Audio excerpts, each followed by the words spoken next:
Among the hundreds of fan letters that arrive at Michael Jordan's office each week, one stands out. Written on hospital letterhead, it tells of an elderly woman dying alone, claiming to be his former teacher. What Michael discovers when he visits. Her hospital room will unravel a 60-year-old secret that changes everything he thought he knew about his family and leads to the most important reunion of his life. Michael Jordan sat in his corner office at Jordan Brand headquarters in Beaverton, Oregon. The March sun shone through the tall windows. He looked at the stack of papers on his desk. Sales reports, marketing plans, meeting notes. At 60 years old, he still worked hard every day. His assistant, Jennifer, knocked on the door.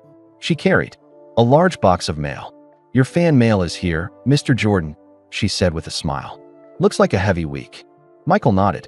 "Just put it on the table. I'll look at it later." Jennifer set the box down and left.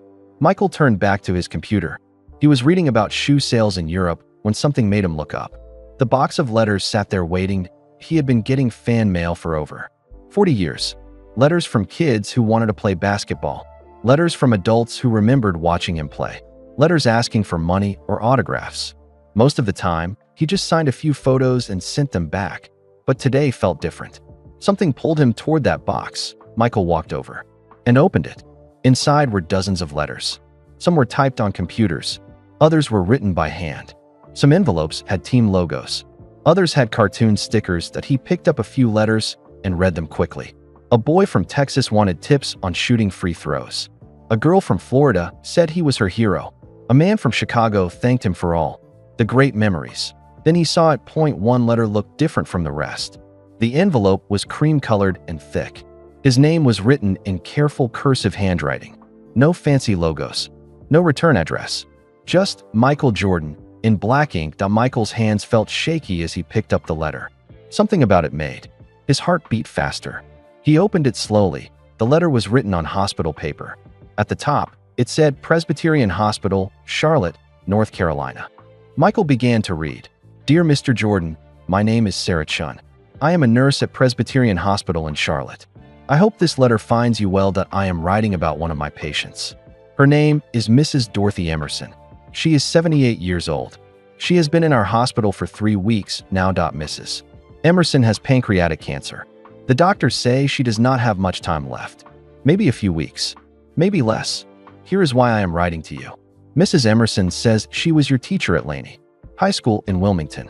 She taught algebra there for 35 years. She keeps talking about her boy Michael, who became famous. Mrs. Emerson has no family, no children, no husband, no brothers or sisters. She has been alone in this hospital room for 3 weeks. The only visitors she gets are doctors and nurses. She keeps a newspaper clipping by her bed. It shows you in your North Carolina uniform from 1982. She looks at it every day. She tells everyone who will listen about how proud she is of you. I know you must get thousands of letters. I know you are very busy. But Mrs. Emerson is dying alone. She talks about you like you were her own son. If there is any way you could visit her, I think it would mean everything to her. She is in room 314. Thank you for your time. Sincerely, Sarah Chun." Michael's hands were shaking now. He read the letter again. Then he read it a third time. Mrs. Dorothy Emerson. The name hit him like a punch to the stomach. He remembered her clearly. She had been his 9th grade algebra teacher in 1979. Michael was 15 years old then. He was tall and skinny. He cared more about baseball than basketball. And he was terrible at math. Mrs. Emerson made him stay after school for extra help. She was patient with him when other teachers got frustrated. She never made him feel stupid, even when he got the wrong answer over and over again. Michael closed his eyes and could see her classroom. The smell of chalk dust. The sound of her voice explaining fractions. The way she wrote problems on the blackboard with perfect handwriting. But there was more. Mrs. Emerson was the teacher who told him to try out for the basketball team. "You're tall, Michael," she had said one day after math class. "Have you thought about basketball?" "I'm not good enough," he had answered. "I got cut from the team last year." "Getting cut doesn't mean you're not good enough," she had said. "It just means you're not ready yet. But you will be." She was right. Michael tried out again his junior year and made the team. The rest was history. Mrs. Emerson had believed in him when he didn't believe in himself, and now she was dying alone in a hospital room. Michael grabbed his phone and called his pilot. Tommy, I need the jet ready in 2 hours. We're going to Charlotte. Yes, sir, Mr. Jordan. How long will you be staying? Michael looked at the letter again. Mrs. Emerson had kept that newspaper clipping for 41 years. She had no family. She was alone. I don't know yet, he said. Maybe a few days. Michael walked to his window and looked out at the parking lot. Cars were coming and going. People were living their busy lives. None of them knew that somewhere in Charlotte, North Carolina, an old teacher was dying alone that he thought about all. The people who had helped him become successful. His parents, his coaches, his teammates. But Mrs. Emerson was different. She had seen something in him before anyone else did. She had planted a seed of confidence that grew into everything he became. Michael picked up the letter one more time. Something about it bothered him. Not the words themselves, but something else. Something he couldn't quite figure out. Why would a nurse take the time to write such a long letter to a stranger? How did she know so much about Mrs. Emerson's past? And why did Mrs. Emerson keep talking about him after all these years? There was more to this story. Michael could feel it. He grabbed his jacket and headed for the door. Whatever secrets were waiting in Charlotte, he was going to find them. Mrs. Emerson had been there for him when he needed her most. Now it was his turn to be there for her. But as Michael walked toward the elevator, he had no idea that this trip would change everything. He thought he knew about his past. The letter from Sarah Chun was just the beginning. Some secrets had been buried for 40 years. And they were about to come to light. Michael's private jet landed at Charlotte Douglas International Airport 3 hours later. The familiar North Carolina air hit his face as he walked down the steps. It smelled like home, like pine trees and red clay dirt, like memories he had pushed deep down inside. He could have driven straight to the hospital. That would have been the smart thing to do. Mrs. Emerson was dying. Every minute mattered. But Michael found himself in a rental car driving south on Highway 17. He was going to Wilmington first, to Laney High School. He needed to see it again before he faced Mrs. Emerson. He needed to remember who he used to be. The drive took 2 hours. Michael drove past tobacco fields and small towns, past gas stations and churches and roadside fruit stands. This was the North Carolina he grew up in. Simple, quiet, a place where everyone knew everyone else's business. As he drove, memories flooded back. He remembered being 15 years old and scared. Scared he wasn't good enough. Scared he would never amount to anything. Scared that everyone could see he was just pretending to be confident. Mrs. Emerson had seen through all of that. She had seen something in him that he couldn't see in himself. Michael pulled into the parking lot of Laney High School. The building looked smaller than he remembered. The brick was faded now. The windows needed cleaning. But it was still his school. The place where everything began. A few students were walking around the campus during lunch break. Some of them recognized him and started pointing. Michael waved but kept walking toward the main office. The principal's secretary nearly dropped her coffee when she saw him. "Oh my goodness. Mr. Jordan, what are you doing here?" "I was hoping to speak with the principal," Michael said. "I'm sorry I didn't call first." "Of course. Mr. Walker will be so excited to meet you." Principal James Walker came out of his office with a huge smile. He was a tall black man about Michael's age. He had kind eyes and a firm handshake. "Michael Jordan, this is incredible. What brings you back to Laney?" Michael explained about Mrs. Emerson. He didn't mention the letter from the nurse.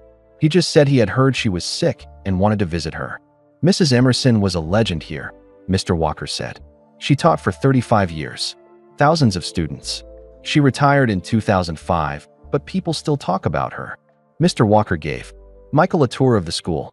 They walked through the hallways Michael remembered, past lockers that looked exactly the same, past the gym where he had been cut from the basketball team as a sophomore. "Here's something you might want to see," Mr. Walker said. He opened a door to what used to be Mrs. Emerson's classroom. The room was now a computer lab. 25 desktop computers sat where wooden desks used to be. A smart board hung where the old blackboard used to be. Everything was modern and digital, but Michael could still see it the way it was. He could see Mrs. Emerson at the front of the room, writing algebra problems in perfect cursive. He could see himself sitting in the third row, struggling to understand. "X and Y. Do you have any old yearbooks?" Michael asked. "Of course. Come to my office." Mr. Walker pulled out yearbooks from the 1970s and 1980s. He flipped through the pages until he found pictures of Mrs. Emerson. Michael stared at the photos. There she was in 1979, the year she taught him. She looked young and hopeful. Her hair was dark brown then. She wore simple dresses and comfortable shoes, but there was something else.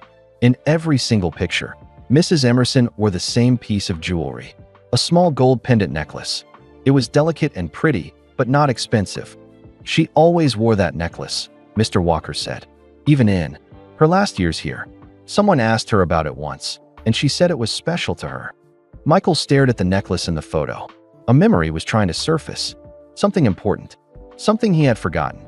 Then it hit him that he was 15 years old again, sitting in Mrs. Emerson's classroom after school. She was helping him with a math problem. He was frustrated and ready to give up. "I'm stupid," he had said. "I'll never get this." "You are not stupid, Michael Jordan," she had said firmly. "You just learn differently than other people. There's nothing wrong with that." Then she had touched her necklace. Just for a second, like it was a habit. Mrs. Emerson, 15-year-old Michael had asked, "What's that necklace?" "It's pretty." She had smiled, but it was a sad smile. "It reminds me of the most important student I ever had. Someone who needed me to believe in them." Back then, Michael had assumed she meant him. He thought he was her most important student. But now, looking at the yearbook photos, he wasn't so sure. Mrs. Emerson had been teaching for years before Michael came along. She could have been talking about any student. "Mr. Walker," Michael said slowly, "do you know anything about Mrs. Emerson's personal life? Did she ever talk about family?" "Not much," Mr. Walker said. "She never married, never had children. She devoted her whole life to teaching." "But now that you mention it, there was something." Mr. Walker paused, thinking. A few years before she retired, she got a phone call at school. Personal calls weren't allowed, but she took this one. "I remember because she started crying. Happy tears, I think. She said something like, 'Thank you for calling. I've been worried about you.' Do you know who it was?" "No idea. But after that call, she seemed different. Happier, maybe. Like she had been waiting for that phone call for a long time." Michael felt his heart racing. There was definitely more to Mrs. Emerson's story. Someone had been important enough to make her cry happy. Tears. Someone she had been worried about. "Mr. Walker, I need to ask you something strange. Did Mrs. Emerson ever mention a student named Marcus? Maybe from the late 1970s. Mr. Walker shook his head. "I wasn't here then, but we might have old records." "What?" "Just curious," Michael said. But he wasn't just curious. He was starting to piece together a puzzle. A puzzle that had been waiting 40 years to be solved. Michael thanked Mr. Walker and walked back to his car. As he drove toward Charlotte, toward the hospital, toward Mrs. Emerson, his mind was racing. The necklace, the phone call, the sad smile. When she talked about her most important student. Mrs. Emerson had secrets. And somehow, Michael knew those secrets were connected to him. 20 minutes outside Charlotte, his phone rang. It was Sarah Chun, the nurse who had written the letter. "Mr. Jordan? Is this really you?" "Yes, it's me. I'm on my way to the hospital now." "Thank God," Sarah said. "Mrs. Emerson is getting weaker. But she keeps asking about you. She keeps saying, 'He'll come. My Michael will come. I'll be there in 20 minutes. "Mr. Jordan," Sarah said, her voice quiet. "There's something else. Mrs. Emerson has been talking in her sleep. She keeps saying a name. Marcus. Do you know who that is?" Michael's hands tightened on the steering wheel. Marcus. The same name he had asked Mr. Walker about. "No," he said. "I don't know who Marcus is." But as he said it, Michael knew he was lying. Not to Sarah, but to himself. Somewhere deep in his memory, the name Marcus meant something. Something important, and he was about to find out what. Presbyterian Hospital sat on a busy street in Charlotte. Cars rushed past the main entrance. People hurried in and out with flowers and worried faces. Michael parked his rental car and sat for a moment. His hands were sweating that he had faced pressure his whole life. Game-winning shots, championship games, business meetings worth millions of dollars. But walking into this hospital felt harder than any of that. Mrs. Emerson was dying, and she had secrets that somehow involved him. Michael walked through the automatic doors. The hospital smelled like cleaning supplies and sadness. A security guard recognized him and smiled. Michael nodded but kept walking toward the elevators. Third floor. Room 314. The elevator felt like it took forever. Michael's heart was beating fast. What would Mrs. Emerson look like now? What would he say to her? How do you talk to someone who is dying? The elevator doors opened. Michael walked down a long hallway. Nurses moved quietly between rooms. Machines beeped softly. Everything felt serious and sad. Mr. Jordan? Michael turned around.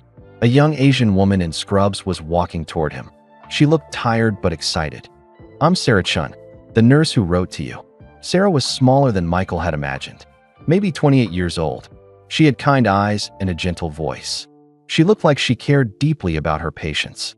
Thank you for writing that letter, Michael said. How is she? Sarah's face became serious. Not good. She's been sleeping most of the day, but she had a good hour this morning. She kept talking. About you. They walked together toward room 314. Sarah stopped outside the door. Mr. Jordan, I need to prepare you. She looks very different now. The cancer has made her much smaller, much weaker, but her mind is still sharp. Michael nodded. Can I ask you something? In your letter, you said she talks about me like I was her son. Did she ever mention other students? Anyone named Marcus? Sarah looked surprised. How did you know about Marcus? She does mention that. Names sometimes. Usually when she's falling asleep. She says things like, I hope Marcus is okay, or Marcus was so smart. Do you know who he is? I'm not sure, Michael said. Maybe another student. Sarah opened the door to room 314. Mrs. Emerson? You have a visitor. Michael looked through the doorway. The room was small and clean. Afternoon sunlight came through the window. And there, in the hospital bed, was Mrs. Dorothy Emerson. She looked so tiny. Her gray hair was thin and spread across the pillow. Her hands were folded on top of the white blanket. She was much smaller than Michael remembered, but taped to the table next to her bed was the newspaper clipping Sarah had mentioned. A photo of 19-year-old Michael in his North Carolina uniform from 1982. The paper was yellow and worn from being handled so many times. Mrs. Emerson's eyes were closed. She was breathing slowly and peacefully. Mrs. Emerson, Sarah said softly, someone special is here to see you. Mrs. Emerson opened her eyes. For a moment, she looked confused. Then she saw Michael standing in the doorway. Her face changed completely. Her eyes filled with tears. She tried to sit up in bed. Michael, she whispered. Oh my goodness. Michael, is it really you? Michael walked to her bedside. Up close, he could see how sick she was. But her eyes were still bright, still kind, still the same eyes that had looked at him with patience when he couldn't solve algebra problems. Hello, Mrs. Emerson, he said. I came as soon as I heard you were here. I knew you would come, she said, reaching for his hand. I told the nurses. I said my Michael would come. You always were a good boy. Michael sat in the chair next to her bed. Her hand felt so small in his. So fragile. How are you feeling? He asked. Oh, I'm dying, she said with a weak smile. But I'm not afraid. I've had a good life. I helped a lot of students over the years. They talked for the next hour. Mrs. Emerson told him about her years of teaching, about students who went on to become doctors and teachers and engineers, about the letters she got from former students who remembered her classes. I kept track of you, she said. Every game, every championship. I have a scrapbook at home with every newspaper article I could find. You do. Of course. You were always special, Michael. Even when you were 15 and thought you were stupid at math. Michael laughed. I remember those after-school sessions. You were so patient with me. You weren't stupid. You just needed someone to believe in you. Mrs. Emerson's eyes grew distant. She was quiet for a long moment. Mrs. Emerson, are you okay? I'm thinking about other students, she said slowly. Students who needed me to believe in them. Some I helped. Some I couldn't save. What do you mean? Mrs. Emerson looked directly at Michael. There was a boy I taught a few years before you. Came to Laney. Brilliant boy. The smartest student I ever had. But life got in the way. Michael felt his heart speed up. What was his name? Marcus, she said quietly. Marcus Williams. There it was. The name that had been following Michael all day. The name Mrs. Emerson said in her sleep. Tell me about Marcus, Michael said. Mrs. Emerson's eyes filled with tears again. But these were different tears. Sad tears. Marcus was going to change the world, she said. He had a mind like no one I'd ever seen. He could solve problems in his head that other students needed calculators for. He read everything, understood everything. What happened to him? His grandmother got sick. Marcus lived with her in a tiny apartment downtown. They were very poor. When she got sick, Marcus had to drop out of school to take care of her and work to pay for medicine. Mrs. Emerson reached for a tissue. I tried to help. I offered to pay for his books and supplies from my own salary. But Marcus was too proud. He said he couldn't take charity. Michael listened carefully. Something about this story felt important. Very important. He got his GED eventually. Mrs. Emerson continued. Went to community college for a while. But by then he was 25 and had to work full-time. He never got the education he deserved. Do you know what happened to him? Is he still alive? Mrs. Emerson nodded slowly. We stayed in touch over the years. Christmas cards mostly. He moved to Detroit to work in the car factories. Never married. Never had children. She paused and looked at Michael with an expression he couldn't read. Mrs. Emerson, Michael said, why are you telling me? About Marcus? She squeezed his hand tighter. Because, Michael, there's something about Marcus that I should have told you a long time ago. Something I promised to keep secret. But I'm dying now, and secrets shouldn't die with me. Michael felt the room spinning. What kind of secret? Mrs. Emerson looked into his eyes. Her voice was barely a whisper. Michael, there's something I need to tell you about Marcus. Something I should have told you 30 years ago. The machines in the room beeped quietly. Outside the window, traffic moved along the busy street. But inside room 314, time seemed to stop. Michael waited for Mrs. Emerson to continue. Whatever she was about to tell him would change everything. Marcus is your father, Michael. Your real father. The words hit Michael like a punch to the chest. He felt dizzy. The room seemed to spin around him. His hands gripped the sides of the chair. What? He whispered. What did you say? Mrs. Emerson's eyes were full of tears. I'm sorry, Michael. I should have told you years ago. But I promised your mother I would keep the secret. Michael stood up quickly. Too quickly. He felt like he might fall down. That's impossible, he said. My father was James Jordan. He raised me. He loved me. He died in 1993. James was your father in every way that mattered. Mrs. Emerson said gently. He was a good man who loved you like his own son. But Marcus Williams is your biological father. Michael began pacing around the small hospital room. This couldn't be true. His whole life, he had been Michael Jordan, son of James and Dolores Jordan. His father had been his hero, his role model, his biggest fan. I don't understand, Michael said. How do you know this? Why would my mother lie to me? Mrs. Emerson patted the bed. Sit down, Michael. Let me tell you the whole story. Michael sat down, but his leg bounced nervously. His mind was racing. Marcus and your mother met in 1962, Mrs. Emerson began. They were both very young. Dolores was 17. Marcus was 19. They fell in love the way young people do, completely and without thinking about the future. Michael tried to imagine his mother as a teenager. She had always seemed so strong and wise to him. It was hard to picture her as a scared 17-year-old. When Dolores became pregnant with you, Marcus was terrified. Mrs. Emerson continued. He was working 2 jobs just to keep his grandmother's apartment. He was taking classes at night, trying to get his high school diploma. He knew he couldn't support a family, so he just left. Michael asked. His voice sounded angry. No, Michael. It wasn't like that. Marcus loved your mother very much. And he already loved you, even before you were born. But he was realistic about what he could provide. Mrs. Emerson reached into her bedside drawer. She pulled out an old photograph and handed it to Michael. The photo showed a young black man in a cap and gown. He was smiling proudly at the camera. He looked happy but tired. There was something familiar about his face. This is Marcus at his GED ceremony in 1964, Mrs. Emerson said. He was 21 years old.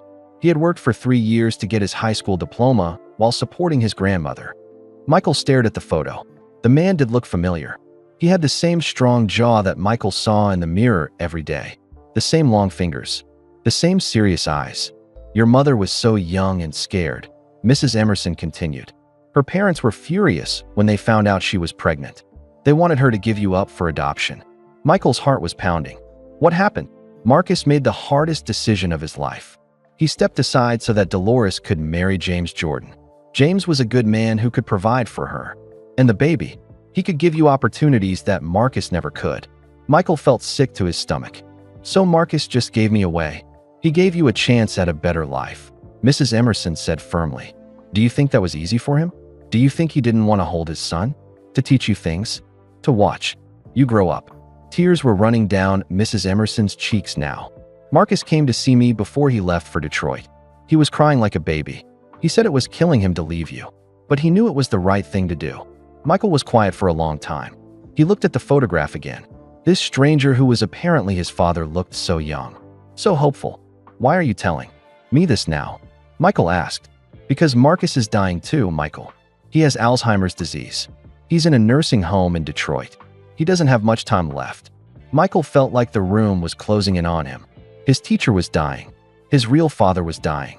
And he had never known either of them the way he should have. Does he know about me? I mean, does he know how my life turned out? Mrs. Emerson smiled through her tears. "Oh, Michael, Marcus has followed every single day of your career. Every game, every championship, every business deal. He is so proud of you." "How do you know that?" "Because he writes to me. He has been writing to me for 40 years. Every few months, I get a letter from Marcus telling me about something you did, some game you won, some award you received." Mrs. Emerson reached into her drawer again. This time she pulled out a thick stack of letters tied with a blue ribbon. "These are just from the last 5 years, she said. "I have boxes of them at home." Michael picked up one of the letters. It was written in careful handwriting on plain white paper. The return address said Marcus Williams, Detroit, Michigan. "Can I read one?" Michael asked. "Of course.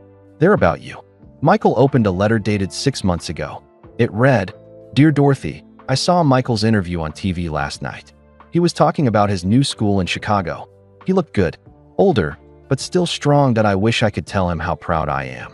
I wish I could tell him that everything he accomplished makes all the pain worth it, that I know I made the right choice 40 years ago. Look how amazing he turned out.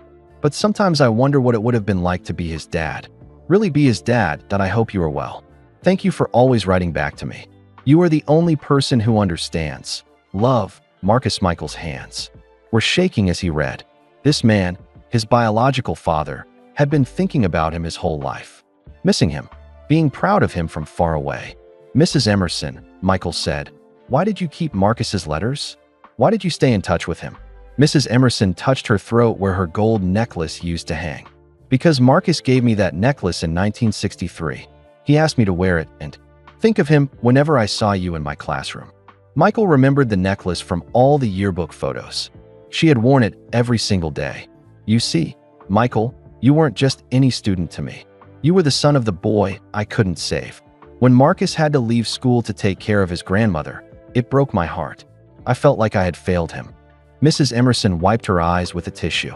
"When you came to my classroom 15 years later, you looked just like Marcus did at your age. Smart but scared, talented but unsure. I saw my chance to help Marcus's son, the way I couldn't help Marcus." Michael felt overwhelmed. Everything made sense now. Why Mrs. Emerson had been so patient with him. Why she had pushed him to try out for basketball. Why she had believed in him when he didn't believe in himself. She wasn't just being a good teacher, Michael realized. She was keeping a promise to my real father.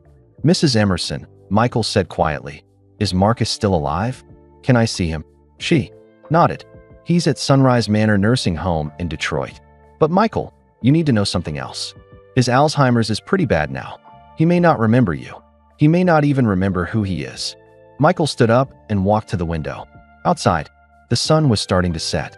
People were driving home from work, living their normal lives. But Michael's life had just turned completely upside down. "There's something else," Mrs. Emerson said softly. Michael turned around. "What?" "Marcus has been saving money for you. For 40 years. Every paycheck, he put aside something for his son. It's not much, but he wanted you to have it when he died." Michael felt tears coming to his eyes. This man he had never met had been sacrificing for him his entire life. "Mrs. Emerson," Michael said, "does my mother know you're telling me this?" She shook her head.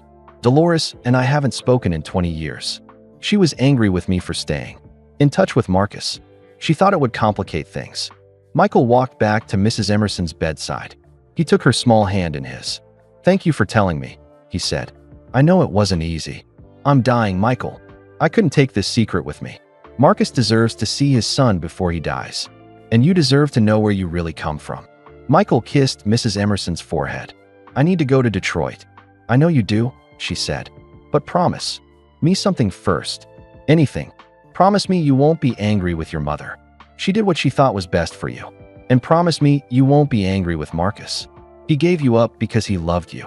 Michael nodded. "I promise." As he walked toward the door, Mrs. Emerson called his name. "Michael." "Yes." Marcus may not remember your name, but somewhere in his heart, he knows who you are. He's been waiting 40 years to see you." Michael left the hospital with his head spinning. He had come to Charlotte to visit a dying teacher.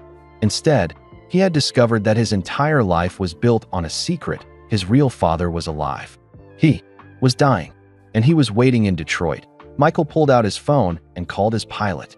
"Tommy, change of plans. We're going to Detroit." Michael sat in the back of his rental car in the hospital parking lot. His hands were shaking as he held the phone. Everything he thought he knew about his life was wrong. "Detroit, sir?" Tommy asked. "How long will we be there?" "I don't know," Michael said. "Maybe one day. Maybe longer. I need to see someone." As his driver took him back to the airport, Michael called his mother. Dolores Jordan was 78 years old now. She lived in a nice house in Charlotte that Michael had bought for her years ago. The phone rang 3 times before she answered. "Michael, is everything okay? You never call this late." Michael looked at his watch. It was 8 o'clock at night. He had been at the hospital for hours. "Mom, I need to ask you something important." "What's wrong? You sound upset." Michael took a deep breath. "I just visited Mrs. Emerson, my old algebra teacher from Laney High School." There was silence on the other end of the phone. "Mom, are you there?" "Yes," Dolores said quietly. "I'm here. How is Dorothy?" "She's dying, Mom. She has cancer." "I'm sorry to hear that," Dolores said. Her voice sounded careful now. "Worried?" "Mom, she told me about Marcus Williams." The silence lasted so long that Michael thought the call had dropped. "Mom." "Oh, Michael," Dolores said. She was crying now. "She promised me she would never tell you." "So it's true? Marcus Williams is my biological father?" "Yes," Dolores whispered. "It's true." Michael felt his heart breaking, not because he was angry, but because he could hear the pain in his mother's voice. She had been carrying this secret for 60 years. "Why didn't you tell me?" Michael asked, gently. "Because James was your father," Dolores said firmly. "In every way that mattered. He loved you from the day you were born. He changed your diapers. He taught you to ride a bike. He came to every basketball game." "I know Dad loved me," Michael said. "I'm not questioning that. But why keep Marcus a secret?" Dolores was quiet for a long moment. When she spoke again, her voice was very soft. "Because I was 17 years old and terrified," she said. "My parents were so angry when they found out I was pregnant. They wanted me to give you away to strangers." Michael tried to imagine his mother as a scared teenager. It was hard to picture. She had always been so strong. "Marcus wanted to marry me," Dolores continued. "He said we could make it work somehow. But Michael, he was living in a tiny apartment with his sick grandmother. He was working at a gas station during the day and going to night school. He could barely feed himself. So he just left." "No," Dolores said quickly. "Marcus never wanted to leave. It was the hardest decision he ever made. He cried when he told me he thought I should marry James instead." Michael listened as his mother told him the whole story. How James Jordan had been a family friend. How he had offered to marry Dolores and raise the baby as his own son. How Marcus had stepped aside because he wanted Michael to have opportunities he couldn't provide. "James knew?" Michael asked. "Of course he knew. We never lied to each other. But we agreed that you were our son. Not just his stepson. Our son." Michael felt tears coming to his eyes. "Did you love Dad? I mean, really love him?" "Oh, Michael," Dolores said. "I grew to love James with all my heart. He was the best husband and father I could have asked for. But yes, it took time. At first, I married him because I was scared and alone." "What about Marcus? Did you love him?" Dolores was quiet again. "I was 17, Michael. I thought what Marcus and I had was love. Maybe it was. But it was also just 2 scared kids who didn't know what they were doing." Michael's plane was taking off now. He looked out the window at the lights of Charlotte getting smaller below him. "Mom, Marcus is dying too. He has Alzheimer's disease. He's in a nursing home in Detroit." "I know," Dolores said softly. "You know? How do you know?" "Because Dorothy sends me updates sometimes. Even though we don't talk anymore, she still sends me a card at Christmas. She always mentions Marcus." Michael was surprised. "You've been keeping track of him all these years." "Of course I have. Michael, just because I didn't marry Marcus doesn't mean I stopped caring about him. He's your father. He gave you life. Why didn't you ever tell me?" "Because I was protecting you. And protecting James. And protecting our family. I thought it was better for everyone if the past stayed in the past." Michael understood, but it still hurt. "I'm going to see him, Mom." "I know you are," Dolores said. And I think you should. But Michael, you need to understand something. Marcus may not remember you. His Alzheimer's is very bad now. Mrs. Emerson told me that too. Also, Dolores said carefully, Marcus may not look the way you expect. He's been sick for a long time, and he's lived a hard life. Michael thought about the photograph Mrs. Emerson had shown him. Marcus had looked so young and hopeful in his graduation picture. What kind of life did he have? Michael asked. He worked in the car factories in Detroit for 30 years. It was hard work, physical work. He never married, never had other children. He lived alone most of his life. Michael felt guilty. While he was growing up in a nice house with loving parents, Marcus was working alone in a factory. While Michael was playing basketball and becoming famous, Marcus was growing old by himself. Mom, did Marcus ever try to contact me? Ever try to see me? No, Dolores said quickly. Never. He kept his promise to stay away. But Michael, that doesn't mean he didn't care. Dorothy told me he followed your whole career. Every game, every championship. He was so proud of you. The plane was flying over Virginia now. In 2 hours, Michael would be in Detroit. He would meet the man who gave him life but never got to raise him. Mom, are you angry that I'm going to see him? No, sweetheart. I think it's time. You're a grown man with children of your own. You deserve to know where you came from. Are you angry with Mrs. Emerson for telling me? Dolores sighed. I was angry with Dorothy for years. Angry that she stayed in touch with Marcus. Angry that she kept his letters. I thought it would complicate things if you ever found out. But now I think maybe she was right. Secrets are heavy things to carry. Dorothy carried this one for 60 years. Maybe it's time to let it go. Michael looked out the airplane window at the dark sky. Somewhere below, people were living their lives, going to work, raising their families. Most of them probably knew who their real parents were. Mom, do my brothers and sister know? Michael had 4 siblings. All of them thought James Jordan was their father and his father. No, Dolores said. You're the only one who's not James's biological child. But Michael, that doesn't make you any less his son, or any less their brother. I know, Michael said. I'm not questioning our family. I just need to meet Marcus. I need to understand where I came from. I understand, Dolores said.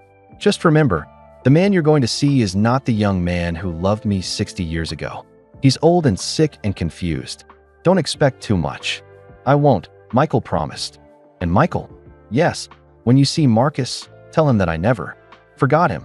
Tell him that I'm glad he made the choice he did. You turned out perfect. Michael felt tears running down his cheeks. I will, Mom. I love you, son. I love you too. After Michael hung up, he sat in the dark airplane thinking about family. James Jordan had been his father in every way that mattered. He had been there for every important moment.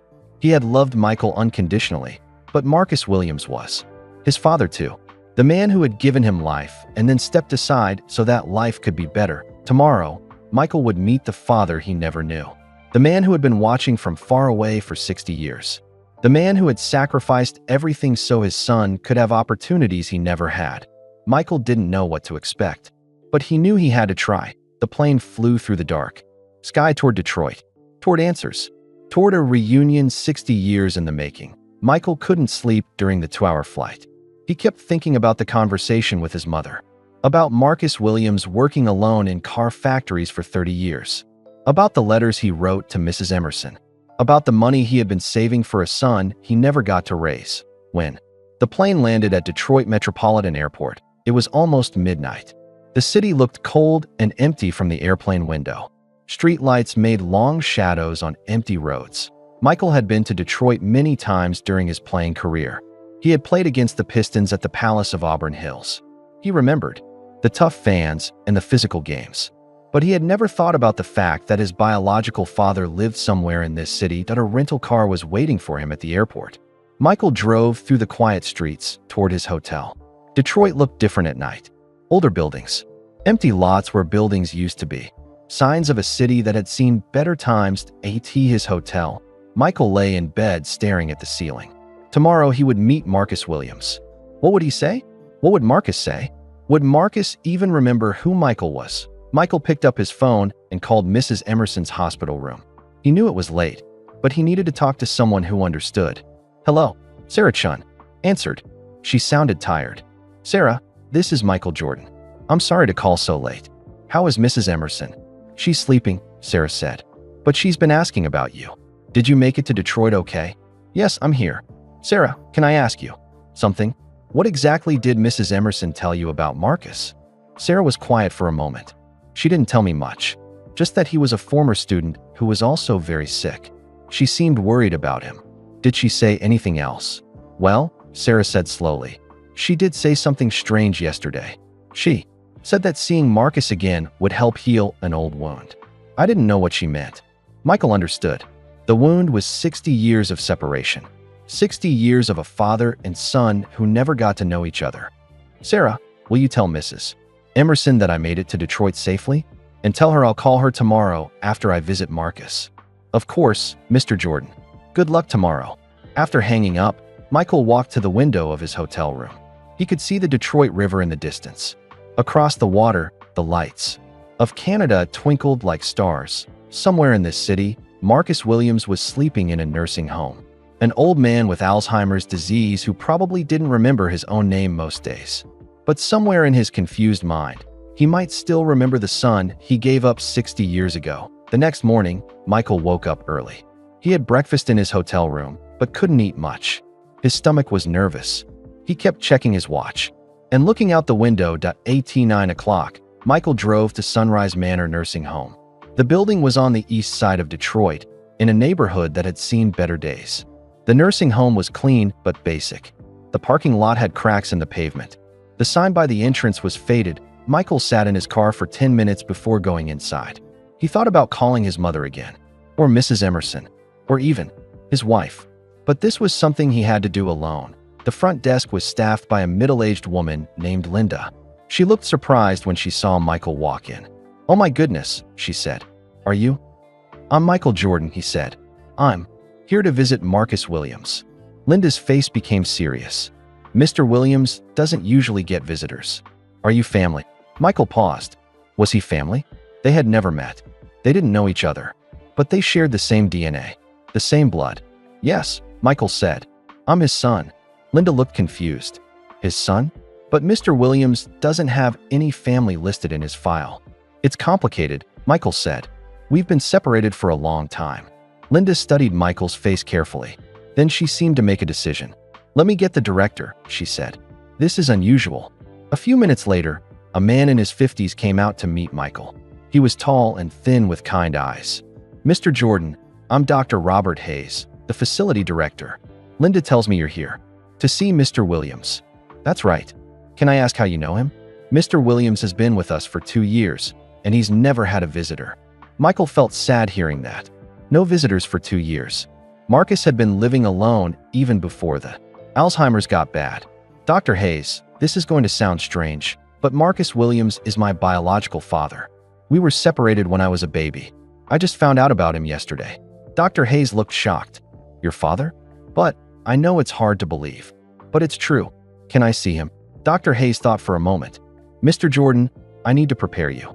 Mr. Williams has advanced Alzheimer's disease. He's confused most of the time. He might not understand who you are." "I understand. Also, his physical condition isn't good. He's lost a lot of weight. He looks much older than his 80 years. Michael nodded. "Can you tell me about his daily routine? What he's like?" Dr. Hayes sat down in the lobby and motioned for Michael to join him. "Mr. Williams is actually one of our more interesting residents," Dr. Hayes said. "Even with the Alzheimer's, he sometimes has moments of clarity. He likes to sit by the window and watch the parking lot. He talks about Detroit a lot, about working in the car factories. Does he ever talk about family? Sometimes he mentions someone named Dolores, and sometimes he talks about a son. But we always assumed he was confused. The state pays for his care, and we have no record of any family." Michael's heart jumped. Marcus still remembered his mother's name, and he still thought about his son. Dr. Hayes, what happens during his clear moments?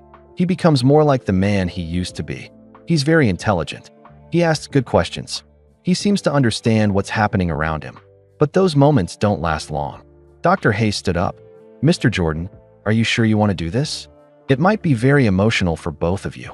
Michael thought about Mrs. Emerson lying in her hospital bed in Charlotte. She had kept this secret for 60 years. She had brought him and Marcus together because she knew it was the right thing to do. "I'm sure," Michael said. All right then. Mr. Williams is in room 127. It's down the hall and to the right. As they walked toward the room, Dr. Hayes continued talking. Mr. Williams usually has his best moments in the morning. If you're going to connect with him, now is the best time. They stopped outside room 127. Through the doorway, Michael could see a thin man sitting in a chair by the window. He was wearing a simple blue shirt and gray pants. His hair was completely white. Michael's heart was pounding. This was it. After 60 years, he was about to meet his biological father. Mr. Williams, Dr. Hayes said as they entered the room. You have a visitor. The man by the window turned around slowly. Michael got his first clear look at Marcus Williams. He was much smaller than Michael had expected, maybe 140 pounds. His face was thin and lined with wrinkles, but his eyes were still sharp, still intelligent, and there was no doubt they were related. Marcus had the same strong jawline Michael saw in the mirror every day, the same long fingers, the same serious expression. Marcus, Michael said softly. My name is Michael Jordan. Marcus looked at him with confusion at first. Then something changed in his eyes. A spark of recognition. Michael Jordan, Marcus said slowly. The basketball player? Yes, Michael said. That's me. Marcus smiled for the first time. I love watching you play. You remind me of someone I used to know. Michael felt his heart breaking. Marcus didn't recognize him as his son, but somewhere in his confused mind, he knew Michael was important. Dr. Hayes whispered to Michael, I'll leave you two alone. Take as much time as you need. Michael sat down in the chair next to Marcus. This was the moment he had been thinking about all night. What do you say to the father you never knew? Marcus, Michael said gently. Can you tell me about yourself? About your life? Marcus looked out the window again. I worked in the factories, he said. Ford Motor Company. 30 years. It was hard work, but honest work. Did you like it? I was good with my hands. Good at fixing things. But I always wanted to be an engineer. Design cars instead of just building them. Michael remembered Mrs. Emerson saying that Marcus was brilliant, that he could have been anything. Why didn't you become an engineer? Michael asked. That Marcus's face became sad. Life got in the way. My grandmother got sick. I had to take care of her. Then later, he paused. Then I made some choices. Hard choices. Michael leaned forward. What kind of choices? Marcus looked directly at Michael. For a moment, his confusion seemed to clear completely. I had a son once, Marcus said quietly. A long time ago. I gave him up so he could have a better life than I could give him. Michael felt tears coming to his eyes. Tell me about your son. He was going to be special, Marcus said. I could feel it. He was going to do things I never could. But I was too young, too scared, too poor. I let him go. Michael's voice was shaking. Do you ever wonder what happened to him? Marcus smiled sadly. Every day, I wonder if he's happy, if he had a good life, if he knows that his father loved him enough to let him go. Michael reached over and took Marcus's hand. It felt small and fragile. Marcus, Michael said softly, I think your son knows. I think he understands that you made the hardest choice a father can make. Marcus squeezed Michael's hand. You're very kind to say that. They sat together in comfortable silence for a few minutes. Michael looked at this man who had given him life. This man who had worked in factories for 30 years while thinking about the son he gave up. Then Marcus turned to Michael with a confused look. I'm sorry, Marcus said. Do I know you? You look familiar. The moment of clarity had passed. Marcus was confused again, but Michael didn't care. For just a few minutes, he had connected with his biological father. He had heard Marcus talk about the son he loved and missed. You have her eyes, Marcus whispered suddenly, looking directly at Michael. Dolores's eyes. Are you my boy? Michael's heart stopped. Even in his confusion, some part of Marcus recognized him. Yes, Michael whispered back. I'm your boy. Marcus stared at Michael for a long moment. His eyes filled with tears. His hands started shaking. My boy, Marcus said again.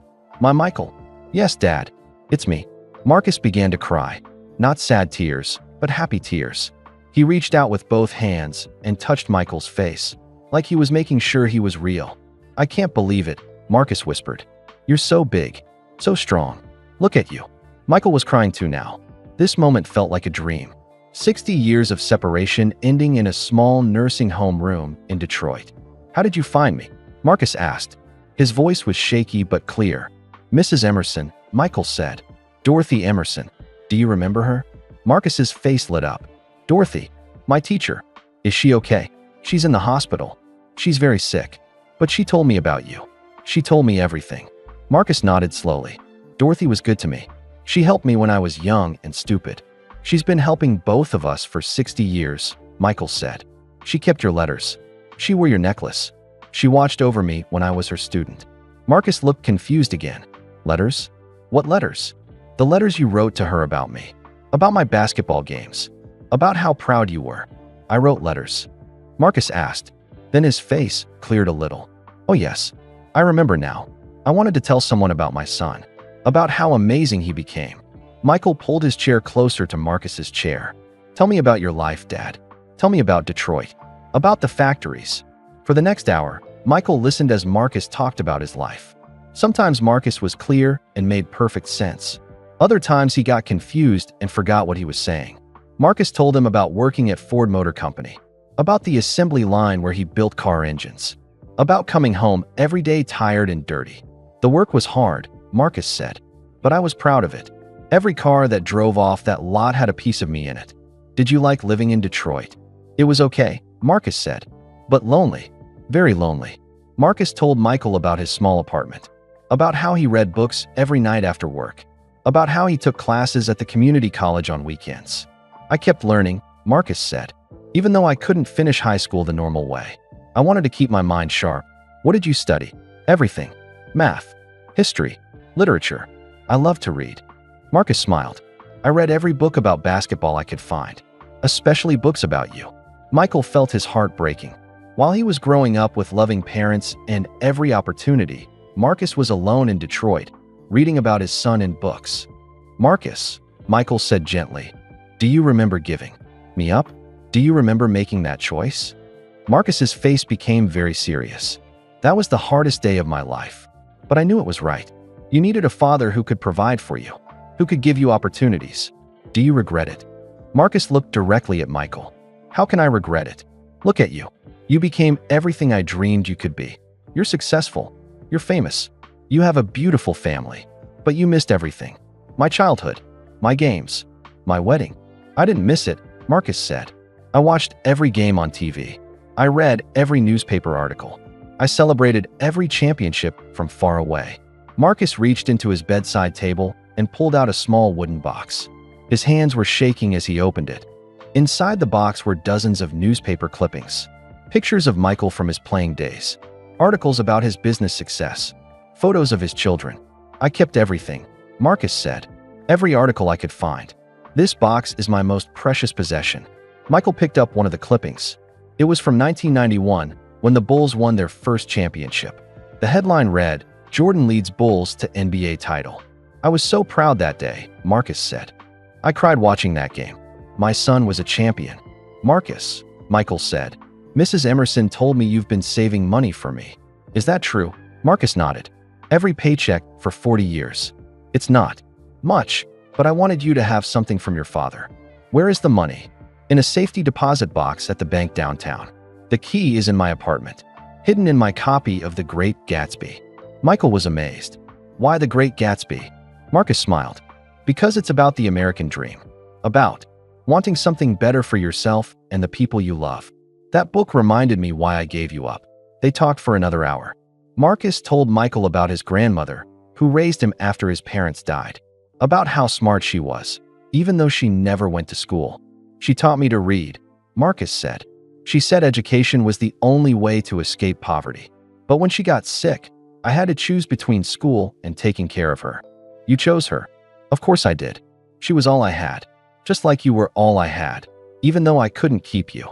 Michael learned that Marcus had taught himself algebra and geometry while working in the factories. He had written poetry in his spare time. He had even started writing a novel about a young man who gives up his child for love. Did you ever finish the novel? Michael asked. No, Marcus said sadly. The words were too painful. It hurt too much to write about it. As the afternoon went on, Marcus got more tired. His moments of clarity became shorter. Sometimes he forgot who Michael was and asked if he was a doctor or a nurse. But then he would look at Michael's face and remember. You have your mother's eyes, Marcus would say. Beautiful eyes. Do you still think about her? About Mom? Dolores? Oh yes. I think about her every day. Is she happy? Did she have a good life? She did, Michael said. She married a wonderful man named James Jordan. He was my father in every way that mattered. They were happy together for 30 years until he died. Marcus smiled. Good. I'm glad she was happy. I'm glad she found love. Marcus, she asked me to tell you something. She said she never forgot you, and she's glad you made the choice you did. Tears ran down Marcus's cheeks. Tell her I never forgot her either. Tell her I understand why she couldn't wait for me. As the sun started to set, outside the window, Marcus became very tired. But he held on to Michael's hand like he was afraid to let go. Michael, Marcus said quietly, I need to tell you something important. What is it? I may not remember this tomorrow. My mind, it comes and goes. But I want you to know that this has been the best day of my life. Mine too, Michael said. I'm so proud of you, son. So proud of the man you became. You made all the pain worth it. Marcus closed his eyes and rested his head against his chair. He was still holding Michael's hand. Will you come back tomorrow? Marcus asked without opening his eyes. Of course I will, even if I don't remember you. Especially if you don't remember me. Marcus smiled. You're a good boy, Michael. You always were. As Michael prepared to leave, Marcus opened his eyes one more time. Michael, yes, thank you for finding me. Thank you for coming. Thank you for being my father. For loving me enough to let me go. Michael kissed Marcus on the forehead and walked toward the door. As he reached the doorway, Marcus called his name one last time. Michael, yes, I love you, son. I've loved you every day for 60 years. I love you too, Dad. Michael left the nursing home with tears streaming down his face. He had come to Detroit looking for answers about his past. Instead, he had found something much more valuable. He had found his father. Michael sat in his rental car in the parking lot of Sunrise Manor for 20 minutes. He couldn't stop crying. 60 years of questions had been answered in one afternoon. But now he had a bigger problem. Marcus was dying alone in a place that felt more like a warehouse than a home. Mrs. Emerson was dying alone in a hospital room 300 miles away. The two people who had shaped his life the most were spending their final days without dignity, without comfort, without family. Michael pulled out his phone and called his assistant Jennifer back in Oregon. Jennifer, I need you to cancel all my meetings for the next 2 weeks. 2 weeks? Mr. Jordan, you have the board meeting on Thursday and the Nike presentation on. Cancel everything, Michael said firmly. This is more important. Michael drove back to his hotel and went straight to his room. He had work to do, plans to make. He was going to fix this situation, and he was going to do it right. First, he called his personal doctor in Chicago. Dr. Martinez, this is Michael Jordan. I need your help with something urgent. Of course, Michael. What's going on? I need you to recommend the best memory care facility in the Charlotte area. Money is no object. I want the absolute best care available. Dr. Martinez was quiet for a moment. Is this for a family member? Yes, Michael said. My father. I didn't know your father was still alive. It's complicated. Can you make some calls and get back to me tonight? Absolutely. I'll find you the best place in North Carolina. Next, Michael called his lawyer in Chicago. Tom, I need you to handle something for me. There's a man named Marcus Williams in Detroit. He's in a nursing home called Sunrise Manor. I need you to arrange for him to be transferred to a private facility in Charlotte. What's the timeline? As soon as possible. Tomorrow if we can manage it. Michael, that's going to be complicated. Medical transfers between states, insurance issues, legal paperwork. Tom, I don't care what it costs or how many people you have to hire. Make it happen. Michael's third call was to the hospital in Charlotte. Sarah, this is Michael Jordan. How is Mrs. Emerson? Mr. Jordan, she's been asking about you all day. How did your visit go? It went well. Sarah, I need to ask you something. Is it possible to move Mrs. Emerson to a private room? A nicer room? Well, yes, but her insurance might not cover. I'll cover all the costs. I want her to have the best room in the hospital. Private nurse if possible. Whatever she needs. That's very generous, Mr. Jordan. But can I ask why? Michael thought about how to explain it. How do you tell someone that an old teacher had kept a 60-year secret that changed your entire understanding of your life? Because she's family, he said simply. After Michael hung up with Sarah, he called his mother.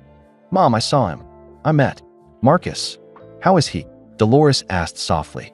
He's amazing, Mom. Even with the Alzheimer's, I can see why you fell in love with him. He's intelligent and kind and gentle. I'm glad you got to meet him. Mom, I'm moving him to Charlotte. I'm going to make sure he gets the best care possible." Dolores was quiet for a long moment. "Michael, are you sure that's wise? Moving someone with Alzheimer's can be very confusing for them. I can't leave him in that place, Mom. It's clean, but it's not a home. It's just a place where people go to die." "What about Dorothy? She's still alive." "Mom, I want to ask you something. Would you consider visiting her? I know you two haven't spoken in years, but she's dying. And she kept this secret because she thought it was protecting our family." Dolores sighed. "I've been thinking about Dorothy since you called last night. Maybe it is time to let old grudges go. I think she'd like to see you." "I'll think about it, Michael. But first, tell me more about Marcus. What did you talk about?" Michael told his mother about the box of newspaper clippings, about the money Marcus had saved, about how he had followed Michael's entire career from far away. "He never married, Mom. Never had other children. He spent 40 years alone, thinking about the son he gave up. That breaks my heart," Dolores said. "Marcus was such a good young man. He deserved to be happy. He said to tell you that he never forgot you, and that he understands why you couldn't wait for him." Michael heard his mother crying on the other end of the phone. "Mom, are you okay?" "I'm fine," she said. "It's just hearing his name after all these years. I'm glad he doesn't hate me for marrying James." "He doesn't hate you, Mom. He's grateful. He said you made the right choice because it gave me a better life." That evening, Michael got a call back from Dr. Martinez. "Michael, I found the perfect place. Magnolia Manor in Charlotte. It's a small, private memory care facility. Only 20 residents. They have a full medical staff and beautiful grounds. It's expensive, but it's the best in the state. Can they take a patient immediately? I already spoke with the director. They have one opening. But Michael, the yearly cost is almost $200,000. I don't care about the cost. What do I need to do?" By 10 o'clock that night, Michael had everything arranged. Marcus would be transported by medical plane to Charlotte the next day. Mrs. Emerson would be moved to the best private room in the hospital. Michael would stay in Charlotte to make sure both of them were comfortable. But as Michael lay in bed that night, he realized something important. This wasn't just about moving two sick people to nicer facilities. This was about bringing together two people who had loved him in different ways. Mrs. Emerson had guided his education and his character. Marcus had given him life and then sacrificed his own happiness to give Michael opportunities. Both of them were dying. Both of them were alone. But they didn't have to die alone. The next morning, Michael went back to Sunrise Manor to see Marcus. Before the transfer, he found Marcus sitting in the same chair by the window. Marcus looked up when Michael walked in, but his eyes were confused. "Hello," Marcus said politely. "Are you a new doctor?" Marcus didn't remember yesterday's visit. The Alzheimer's had taken that beautiful reunion away from him. But Michael didn't mind. He understood now that this disease would steal many moments. The important thing was to make sure Marcus's remaining time was filled with dignity and love. "I'm Michael," he said, sitting down next to Marcus. "I'm your son." Marcus looked at him carefully. "My son? I have a son." "Yes. And today we're going to take a trip together. You're going to a new place where you'll be more comfortable." "A trip?" Marcus seemed excited. "I haven't taken a trip in years." "It's going to be a good trip," Michael promised. "And when we get there, you're going to meet someone very special. Someone who has been thinking about you for a long time." "Who?" "An old friend," Michael said. "Someone who helped both of us when we needed it most." As the medical transport team arrived to move Marcus, Michael thought about Mrs. Emerson lying in her hospital bed in Charlotte. She had orchestrated this reunion by writing that letter through Sarah. She had kept Marcus's secret for 60 years. And now, in her final days, she would get to see the result of her lifelong kindness. Marcus and Mrs. Emerson would be together again. The teacher who couldn't save her student, and the student who never forgot his teacher's kindness. And Michael would be there to take care of both of them. The plane lifted off from Detroit carrying Marcus Williams toward the reunion he didn't know he had been waiting for. Toward his son, who had found him after 60 years. Toward his old teacher, who had never stopped believing in second chances. As Detroit disappeared below them, Michael held his father's hand and watched the clouds roll by. In a few hours, 3 lives that had been separated by secrets and sacrifice would finally come together. For the first time in 60 years, none of them would be alone. The medical plane landed at Charlotte Douglas Airport at 2 o'clock in the afternoon. Michael held Marcus's hand during the entire flight. Sometimes Marcus seemed to understand they were traveling together. Other times he looked confused and asked where they were going. "We're going to see an old friend of yours," Michael kept saying. "Someone who has been waiting to see you for a very long time." "An old friend?" Marcus would ask. "What's their name?" "Dorothy. Dorothy Emerson." Sometimes Marcus smiled when he heard the name. Sometimes he looked blank. But Michael could tell that somewhere deep in his memory, the name meant something important. An ambulance was waiting at the airport to take Marcus to Presbyterian Hospital. Michael had arranged for Marcus to be admitted to the same floor as Mrs. Emerson. He wanted them to be close to each other. During the ride to the hospital, Marcus stared out the window at Charlotte. The city looked different than Detroit. Warmer, more trees, older buildings mixed with new ones. "This is where I grew up," Michael told Marcus. "This is where you met my mother." "Dolores?" Marcus said suddenly. "Is Dolores here?" "No, but we're going to see someone who knew both of you. Someone who cared about both of you." At the hospital, Sarah Chun was waiting for them. She had been preparing Mrs. Emerson for the visit all morning. "How is she?" Michael asked as they rode the elevator to the 3rd floor. "She's very excited," Sarah said, "and very weak. This might be one of her last good days." "Does she know that Marcus is coming?" "Yes. When I told her, she started crying. Happy tears. She asked me to help her fix her hair." The elevator opened on the 3rd floor. Michael walked beside Marcus's wheelchair as they moved down the hall toward Mrs. Emerson's new private room. "Mr. Williams," Sarah said gently to Marcus, "we're going to see Mrs. Emerson now. She was your teacher a long time ago." Marcus nodded, but Michael could see he was confused. The trip and the new place had made his Alzheimer's worse. They stopped outside room 318. Through the window, Michael could see Mrs. Emerson sitting up in bed. She looked tiny, but her eyes were bright and alert. "Mrs. Emerson," Sarah said as they entered the room, "your visitors are here." Michael pushed Marcus's wheelchair into the room. Mrs. Emerson looked at Marcus for a long moment. Then she began to cry. "Marcus," she whispered. "Oh my goodness. Marcus, is that really you?" Marcus stared at the woman in the hospital bed. He looked confused at first. Then something changed in his face. A spark of memory. "Dorothy," he said slowly. "Dorothy Emerson?" "Yes, Marcus. It's me. It's Dorothy." Michael moved Marcus's wheelchair closer to Mrs. Emerson's bed. Sarah quietly left the room to give them privacy. For several minutes, nobody spoke. Mrs. Emerson and Marcus just looked at each other. 60 years of separation ending in a hospital room. "You look old," Marcus said finally. Mrs. Emerson laughed. "So do you." Marcus Williams. "How long has it been?" Marcus asked. "Too long," Mrs. Emerson said. "Much too long." Michael sat in a chair between them. He watched as his teacher and his biological father reconnected. It was like watching two pieces of his life puzzle finally fit together. "Dorothy," Marcus said, "this young man says he's my son. Do you know anything about that?" Mrs. Emerson looked at Michael with tears in her eyes.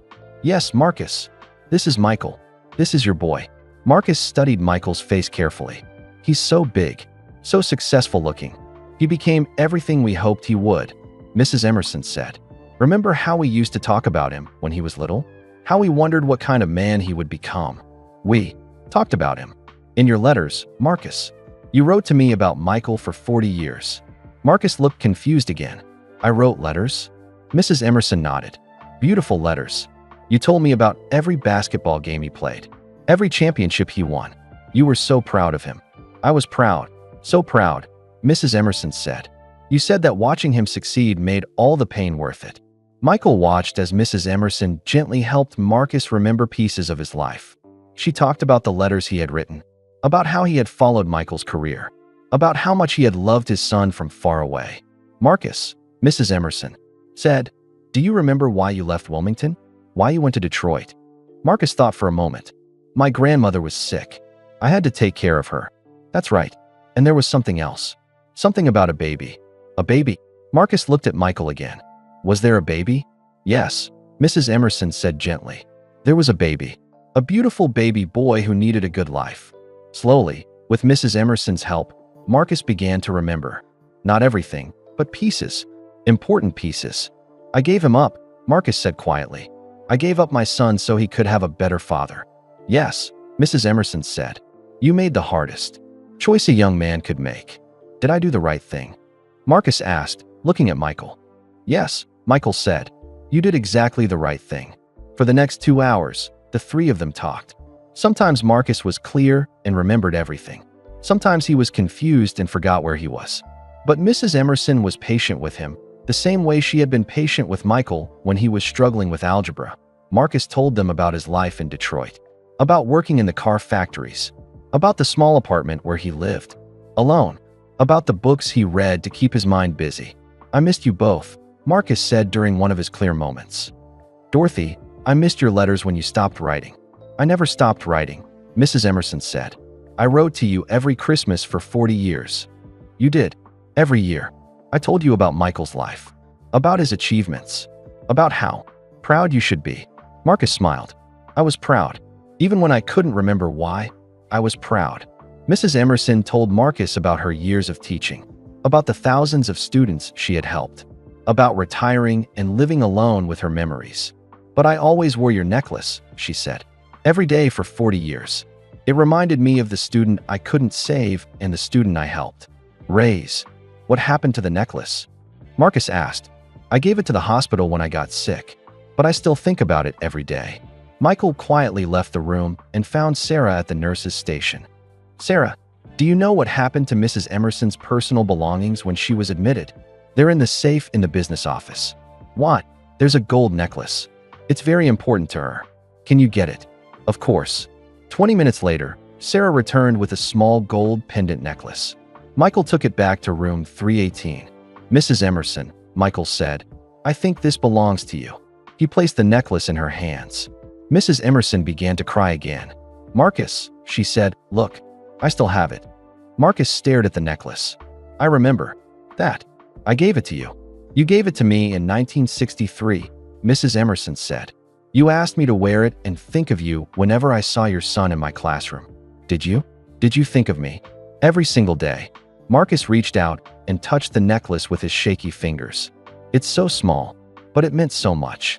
Mrs. Emerson put the necklace around her neck.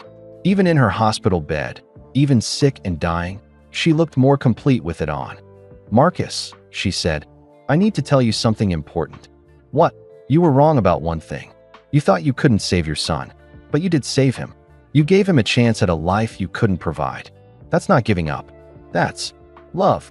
Marcus looked at Michael. Did I save you? Yes, Michael said. You saved me by letting me go. As the afternoon turned to evening, Marcus got more tired. His moments of clarity became shorter, but he held on to Mrs. Emerson's hand like he was afraid to let go. Dorothy, Marcus said quietly, I'm glad we got to see each other again. Me too, Marcus. Me too. I may not remember this tomorrow. That's okay. I'll remember for both of us. Marcus smiled. You always were the smart one, and you always were the good one. That night, Michael arranged for a cot to be brought into Mrs. Emerson's room. Marcus would sleep there so they could be near each other, as the two elderly people. Settled in for the night, Michael sat in the chair between their beds. Mrs. Emerson was wearing Marcus's necklace. Marcus was holding a photograph of young Michael from Mrs. Emerson's collection. Michael, Mrs. Emerson whispered in the dark, thank you for bringing us together. Thank you for keeping the secret until it was time to tell it.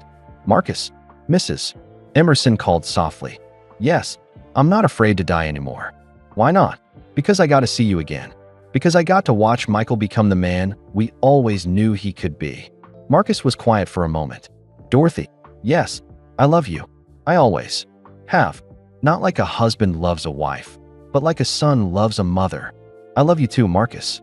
You were the best student I ever had. Even though I had to drop out. Especially because you had to drop out. You taught me that sometimes the bravest thing you can do is walk away. Michael listened to them talk in the darkness. Two people who had shaped his life in different ways. Two people who had found each other again after 60 years of separation. Tomorrow would bring new challenges. Mrs. Emerson was getting sicker. Marcus's Alzheimer's was getting worse. But tonight, they were together. Tonight, they were not alone. And for the first time in 60 years, that was enough. Michael woke up at 6 in the morning to the sound of machines beeping softly. He had slept in the chair between Mrs. Emerson's bed and Marcus's cot. His neck was sore, but he didn't care. He had wanted to be close to both of them. Mrs. Emerson was still sleeping, but her breathing sounded different. Weaker. Michael could tell she was getting sicker. Marcus was awake, staring out the window at the sunrise. He looked confused again, like he didn't remember where he was. "Good morning," Michael said quietly. Marcus turned toward him. "Hello? Are you a doctor?" "No, I'm Michael. I'm your son." Marcus studied his face. "My son? I have a son." "Yes. And this is Dorothy," Michael said, pointing to Mrs. Emerson's bed. "She was your teacher." Marcus looked at the sleeping woman. "She's very sick." "Yes, she is. Are we here to help her?" "In a way, yes." Mrs. Emerson woke up a few minutes later. She smiled when she saw Marcus and Michael. "Good morning, my boys," she said weakly. "Dorothy," Marcus said, "you don't look good." Mrs. Emerson laughed softly. "Thank you for being honest, Marcus. I don't feel good either." Dr. Patterson, Mrs. Emerson's doctor, came in to check on her. He asked Michael to step outside with him. "Mr. Jordan," Dr. Patterson said quietly, "I need to be honest with you. Mrs. Emerson probably doesn't have much time left. Maybe a day or two." Michael felt his heart sink. "Is she in pain?" "We're keeping her comfortable, but her body is shutting down." "Does she know?" "I think she does. She's been asking for her personal belongings from home. She says there are things she needs to take care of." Michael thought about Mrs. Emerson's apartment. He had never been there, but she had mentioned having boxes of letters from Marcus. "Dr. Patterson, would it be okay if I brought some of her things here? Things that are important to her." "Of course. Just don't tire her out too much." Michael asked Sarah for Mrs. Emerson's address. Then he drove to her apartment while Marcus stayed at the hospital. Mrs. Emerson lived in a small apartment complex near downtown Charlotte. Her apartment was on the second floor. The landlord, an elderly man named Mr. Chun, let Michael inside. Mrs. Emerson was a good tenant, Mr. Chun said. Quiet. Always paid her rent on time. Never had visitors, but she got a lot of mail. The apartment was small but neat. 2 bedrooms, a tiny kitchen, and a living room filled with books. The walls were covered with photographs of students from her 40 years of teaching. But what took Michael's breath away was the dining room table. It was covered with cardboard boxes. Each box was labeled with a year: 1983, 1987, 1995, 2010. Michael opened the box labeled 1983. Inside were dozens of letters from Marcus, all written in his careful handwriting. There were also newspaper clippings about Michael's high school basketball games. He opened another box. More letters from Marcus. More newspaper articles about Michael's college career at North Carolina. Mrs. Emerson had kept everything. Every letter Marcus ever wrote to her. Every article about Michael she could find. 40 years of correspondence between a teacher and her former student who had become the father of her most famous pupil. In the bedroom, Michael found Mrs. Emerson's personal items. Photo albums. A jewelry box. A small wooden chest that was locked. Michael brought everything back to the hospital. When Mrs. Emerson saw the boxes, she started crying. "You found them," she whispered. "All of them," Michael said. 40 years of letters. Marcus was sitting in his wheelchair next to Mrs. Emerson's bed. He was looking through one of the photo albums. "Dorothy," Marcus said, "there are pictures of me in here. Young pictures. I kept everything, Marcus. Every photo. Every letter. Every memory." Mrs. Emerson asked Michael to open the locked wooden chest. Inside was something that made Michael's heart stop. Money. Stacks and stacks of cash. Old bills, new bills, all bundled together with rubber bands. "Mrs. Emerson," Michael said, "What is this?" "It's Marcus's money," she said quietly. Michael was confused. "What do you mean?" Mrs. Emerson looked at Marcus, then back at Michael. "Marcus, do you remember sending me money every month?" Marcus looked blank. "I sent you money for 40 years. Every month. You sent me $25 to save for Michael." Michael felt dizzy. "You've been saving money for me?" "Marcus has been sending it to me since 1963, Mrs. Emerson said. "He asked me to keep it safe until you were old enough to understand." Michael did quick math in his head. $25 a month for 40 years. That was $12,000. But there was much more money in the chest than that. "Mrs. Emerson, there's more than $12,000 here." She smiled weakly. "I added to it. Every year on your birthday, I put in money from my teacher's salary. and Marcus started sending more when he got promoted at the factory. Michael picked up one of the bundles of cash. There was a note wrapped around it in Mrs. Emerson's handwriting. For Michael's wedding, 1989. Another bundle had a note that said, for Michael's children's college fund, 1995. You've both been saving money for me my whole life. Marcus never stopped being your father, Mrs. Emerson said. And I never stopped being your teacher. We wanted to make sure you always had something to fall back on. Marcus was looking through the letters he had written, even though he couldn't remember writing them. He was reading them with interest. I wrote about basketball a lot, Marcus said. You wrote about everything, Mrs. Emerson said. Michael's games, his championships, his business success, your jobs at the factory, your classes at community college, your dreams. Marcus picked up a letter from 1991. Dear Dorothy, he read aloud slowly. Michael won the championship last night. I watched the whole game. When they put the trophy in his hands, I cried. My son is a champion. The son I gave up is a champion. Marcus looked up from the letter. I wrote this. You wrote hundreds of them, Mrs. Emerson said. Michael was overwhelmed. While he was growing up thinking he was just Michael Jordan, ordinary kid from North Carolina, two people had been quietly working behind the scenes, saving money for him, following his career, being proud of him from far away. Mrs. Emerson, Michael said, why didn't you ever tell me? Why didn't you ever give me the money? Because you didn't need it. You became successful on your own. The money wasn't about the money, Michael. It was about love. It was Marcus's way of being your father even though he couldn't be with you. Mrs. Emerson reached into the chest and pulled out one more item. A sealed envelope with Michael's name on it. Marcus wrote this letter 5 years ago, before his Alzheimer's got bad. He asked me to give it to you when the time was right. Michael opened the envelope with shaking hands. Inside was a letter written in Marcus's careful handwriting.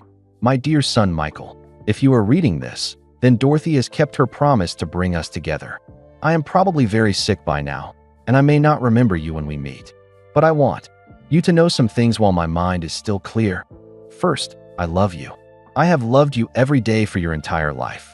Giving you up was not giving up on you. It was giving you the best chance I could. Second, I am proud of you. Not just because you became famous, but because you became a good man. I can see it in your interviews and in the way people talk about you. You have a kind heart. Third, the money Dorothy has been keeping is not a gift. It is not charity. It is 40 years of a father's love in the only form I knew how to give it. I know James Jordan was your real father. He raised you and loved you, and was there for all the important moments. I am grateful to him, but I hope you can find room in your heart for two fathers. One who raised you, and one who loved you enough to let you go. That I hope when we meet, I will remember you. But if I don't, please know that somewhere in my heart, I will always know you are my son. All my love, your father, Marcus Williams. Michael finished reading the letter with tears streaming down his face.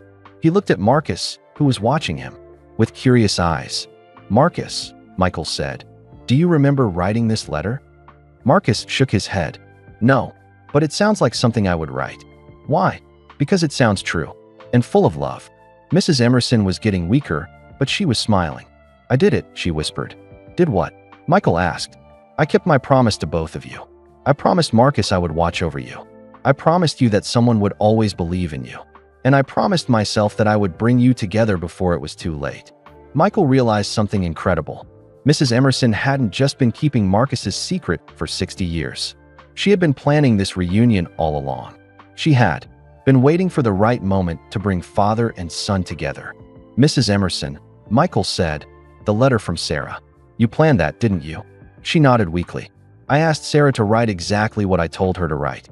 I knew if you thought I was dying alone, you would come. You orchestrated everything. I had to. I'm 88 years old, Michael. I knew I didn't have much time left. And Marcus's Alzheimer's is getting worse every month. If I didn't bring you together now, it might never happen. Michael was amazed. Even dying, Mrs. Emerson had been thinking about other people, about reuniting a father and son, about healing old wounds. Thank you, Michael said. Thank you for never giving up on us. Thank you for becoming the man we always knew you could be.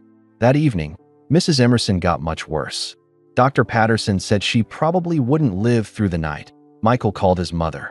Mom, if you want to see Mrs. Emerson, you need To come now. I'll be right there, Dolores said. An hour later, Dolores Jordan walked into room 318. She looked older than Michael remembered, but still strong and dignified. Mrs. Emerson was awake when Dolores entered the room. "Hello, Dorothy," Dolores said softly. "Hello, Dolores. You look beautiful." The two women looked at each other for a long moment. 60 years of complicated history between them. "Dorothy," Dolores said, "I'm sorry we stopped talking. I was wrong to be angry with you for staying in touch with Marcus. You were protecting your family. I understood. But you were right. Secrets are too heavy to carry alone." Dolores walked over to Marcus's wheelchair. He looked up at her with confused eyes. "Marcus?" she said gently. "Do you remember me?" Marcus stared at her face. For a moment, his confusion cleared. "Dolores," he whispered.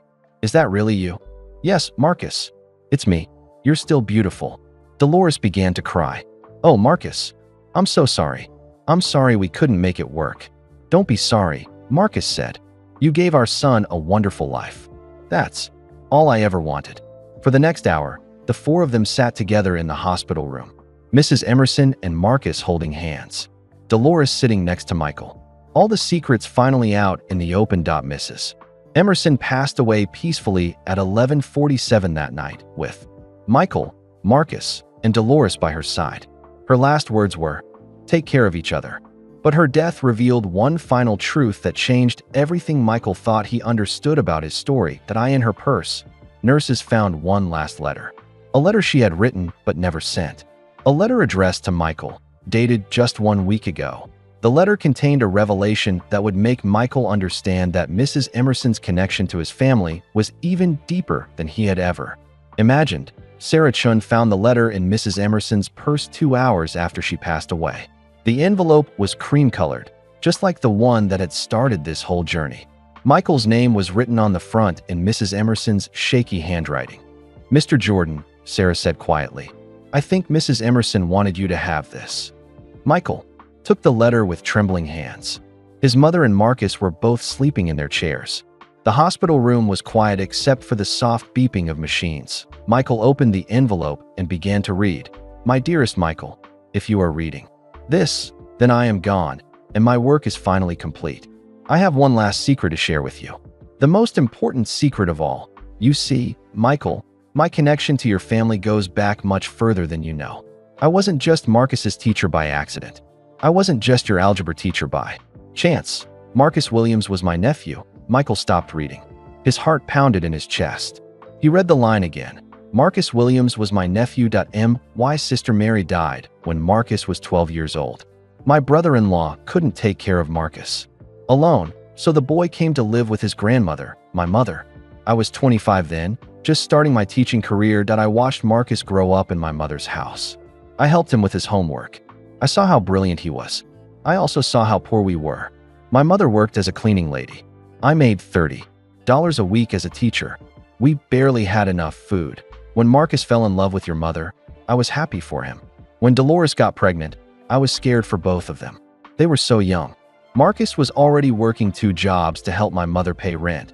The night Marcus decided to step aside so Dolores could marry James Jordan, he came to me crying. He said he was giving up his son so the baby could have a better life.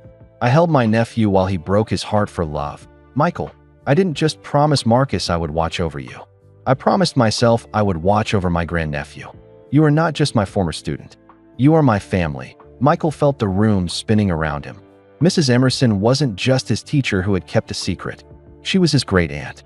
She was family. He kept reading.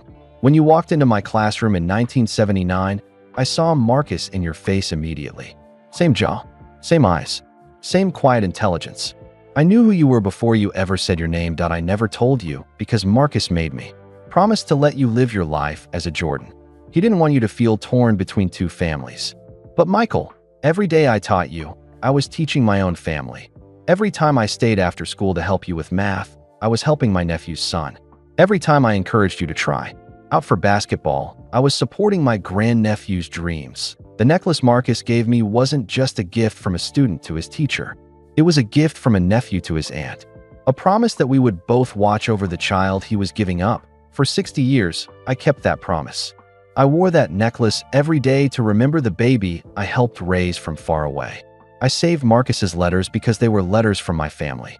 I saved money for you because you are my blood. I am so proud of the man you became, Michael. Not just as your teacher, but as your great aunt. You are the best of all of us. The best of Marcus's intelligence, your mother's strength, and James. Jordan's kindness. Please take care of Marcus. He is all the family I have left in this world. And remember that families come in many forms. Sometimes the people who love you most are the ones who love you from far away. All my love, your great aunt. Dorothy Emerson Williams. Michael read the letter 3 times before it fully sank in. Dorothy Emerson Williams. She had been using her maiden name all these years, but she was a Williams. Marcus's family. His family. Michael looked at Marcus sleeping in his chair. His biological father was also his great-uncle. Mrs. Emerson hadn't just been a kind teacher who kept a secret. She had been family watching over family. Everything made sense now. Why Mrs. Emerson had been so patient with him. Why she had believed in him so strongly. Why she had stayed in touch with Marcus for 60 years. She wasn't just keeping a promise to a former student. She was keeping a promise to her nephew. Michael woke up his mother gently. "Mom," he whispered, "I need to show you something." Dolores read the letter with growing amazement. When she finished, she looked at Marcus with tears in her eyes. "I never knew," she said. "Dorothy never told me she was Marcus's aunt." "She kept that secret too," Michael said.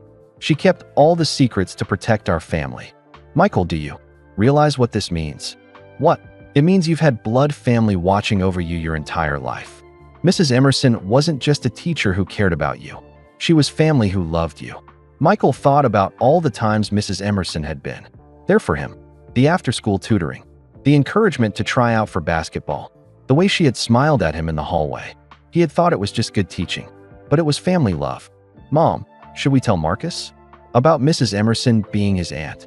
Dolores looked at Marcus, who was still sleeping peacefully. "His Alzheimer's is so bad now. He might not understand, but we can try." When Marcus woke up an hour later, Michael showed him the letter. Marcus read it slowly, his lips moving as he sounded out the words. "Dorothy was my aunt." Marcus asked. "Yes, your mother's sister." Marcus thought for a moment. "I remember now. Aunt Dorothy. She helped raise me when my mother died." "Do you remember living with your grandmother?" "With Mrs. Emerson's mother?" "Yes," Marcus said, his eyes becoming clearer. "Grandma Williams. She was so good to me. And Aunt Dorothy was there too. She helped me with school." For a few minutes, Marcus remembered his childhood clearly. He told Michael and Dolores about living in his grandmother's small house, about how Aunt Dorothy would come over every Sunday for dinner, about how she helped him with his homework when he was struggling in school. "She always believed I was smart," Marcus said, "even when my teachers didn't." "She believed in you your whole life," Michael said. "And she believed in me because I was your son." Marcus looked at Michael with sudden understanding. "She watched over you for me." "Yes, because we were family. Because you were family." Marcus smiled. "I'm glad she did. I'm glad you had family watching over you, even when I couldn't be there." That afternoon, Michael made funeral arrangements for Mrs. Emerson. He arranged for her to be buried in the Williams family plot next to her mother and sister, Marcus's grandmother and mother. The funeral was small but meaningful. Michael, his mother, and Marcus were there. So were several former students who had heard about Mrs. Emerson's death. Sarah Chin came too, along with a few other nurses from the hospital. During the service, Michael spoke about Mrs. Emerson's life, about her 40 years of teaching, about the thousands of students she had helped, about the secret she had kept to protect a family she loved. "Mrs. Emerson taught me that families come in many forms," Michael said. "Sometimes your family is the people who raise you. Sometimes your family is the people who give you life. And sometimes your family is the people who love you quietly from far away, making sure you have everything you need to succeed." After the funeral, Michael moved Marcus to Magnolia Manor, the beautiful memory care facility he had found. Marcus's room had a window that looked out on a garden. There were comfortable chairs and pictures on the walls. Michael visited Marcus every day. Sometimes Marcus remembered who he was. Sometimes he didn't. But Michael didn't mind. He read to Marcus from the letters Marcus had written to Mrs. Emerson. He showed him pictures of Michael's children, Marcus's grandchildren. "Do I have grandchildren?" Marcus would ask. "Yes, beautiful grandchildren." and they want to meet their grandfather. Michael brought his children to meet Marcus. His daughter Jasmine was especially gentle with the old man. She would sit next to his wheelchair and tell him about school. Marcus always smiled when she talked, even when he couldn't. Remember her name? 6 months after Mrs. Emerson's death, Michael started the Dorothy Emerson Williams Foundation. The foundation provided scholarships for students from low-income families who showed academic promise. Every year, Michael personally met with the scholarship recipients. He told them about Mrs. Emerson and about the importance of having someone who believes in you. At the first scholarship ceremony, held at Laney High School, Michael spoke to 50 students who reminded him of himself at their age. Kids who were struggling but trying. Kids who needed someone to see their potential. My teacher, Mrs. Dorothy Emerson, once told me that getting cut from the basketball team didn't mean I wasn't good enough, Michael said. It just meant I wasn't ready yet. Sometimes in life, we all need someone to help us get ready, to help us see what we can become. After the ceremony, a young girl approached Michael. She was about 14, quiet and serious. She reminded him of himself at that age. "Mr. Jordan," she said, "I don't have anyone who believes in me. My parents work 2 jobs and don't have time for school stuff. My teachers think I'm just average. Will you be my Mrs. Emerson?" Michael looked at this young girl and saw himself. He saw Marcus. He saw the cycle of hope and possibility that Mrs. Emerson had started so many years ago that he thought about Mrs. Emerson's final letter, about families coming in many forms, about people who love you from far away. "I already am," he said, putting his hand on her shoulder. "And so are a lot of other people. Sometimes you just have to look for them." Michael realized that Mrs. Emerson's greatest lesson wasn't about algebra or basketball. It was about love, about how love multiplies when you share it, about how one person believing in you can change your entire life. Marcus lived for 2 more years at Magnolia Manor. In his clear moments, he was proud of Michael's foundation. He was proud of his grandchildren. He was proud that Mrs. Emerson's legacy would continue through the students they helped. Marcus died peacefully in his sleep on a Tuesday morning in spring. Michael was holding his hand. His last words were, "Tell Aunt Dorothy I kept my promise. Tell her I loved my son from far away." Michael buried Marcus next to Mrs. Emerson in the Williams family plot.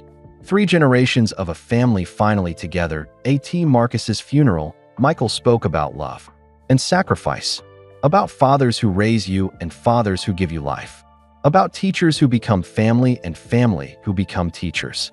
"My father Marcus taught me that sometimes the greatest love requires the greatest sacrifice," Michael said. "My great aunt Dorothy taught me that family is not just about blood. It's about the people who choose to love you and believe in you, even when it's hard." After the funeral, Michael went to visit the young girl from the scholarship ceremony. Her name was Jasmine, and she lived in a small apartment with her grandmother. "How are your grades?" Michael asked. "Better," Jasmine said. "I've been trying harder since you told me people believe in me." "Good. Keep trying. Keep believing in yourself." "Mr. Jordan, can I ask you something?" "Anything. Do you think Mrs. Emerson would be proud of what you're doing? With the scholarships and everything?" Michael thought about Mrs. Emerson lying in her hospital bed, about her final words, "Take care of each other." "Yes," he said. "I think she would be very proud. And I think she would want us to keep helping kids like you. Kids who just need someone to believe in them." Michael realized that the story wasn't ending. It was beginning again. With every student the foundation helped. With every young person who found someone to believe in them. With every act of love that passed from one generation to the next. Mrs. Emerson had taught him that the best way to honor the people who believe in you is to believe in others. The best way to repay love is to share love. And that was exactly what Michael planned to do for the rest of his life. We'd love to know where you're listening from. Drop a comment below and tell us your city or country. If this story touched your heart, please give this video a like and subscribe to our channel for more inspiring true stories that celebrate the power of human kindness and connection. And don't forget to share this video with your friends and family. Stories like these remind us that sometimes the greatest gifts come from the people who love us quietly from far away, and that believing in someone can change their entire life. Help us spread kindness and awareness by sharing Michael's story. You never know whose life might be touched by learning about the teacher who kept a promise, the father who sacrificed everything, and the son who discovered that family comes in many beautiful forms. Thank you for listening, and we'll see you In the next story,